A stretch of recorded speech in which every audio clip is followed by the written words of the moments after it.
Slam City with Scottie Pippen for the Sega CD/32X. Developed and published by Digital Pictures, it was released for the CD32X in November of 1994. Directed by Ron Stein, you take control of Ace and have to play a few basketball games in order to face one of the best to ever play it by means of racking up the points.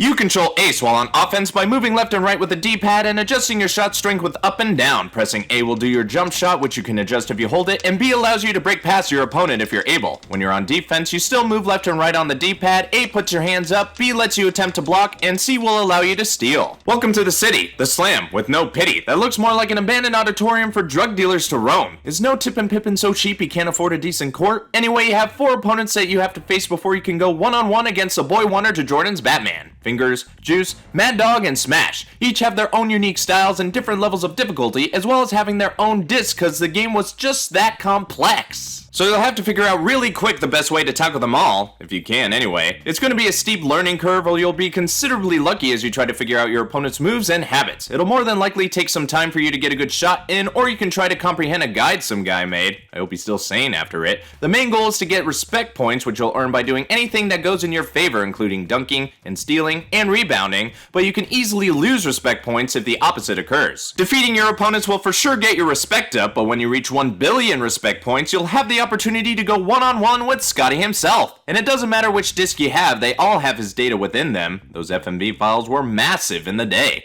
I couldn't get past any of the 4 NBA rejects even if I brought my A game to this crack den, but when you have been defeated by any of the opponents, the credits will roll and the game is over. Overall, this is an interesting basketball game. Definitely playable, but not one I'd recommend to those passionate about the sport. But if FMV games are your guilty pleasure, you can do worse, and it's got a cheesy though albeit catchy theme song. And stop. What you gonna get? Thanks for watching, guys. Be sure to like, share, and comment on the video. And if you want to see more quick views, go ahead and hit that subscribe button. This is BrianTheBlue, and I'll see you next time.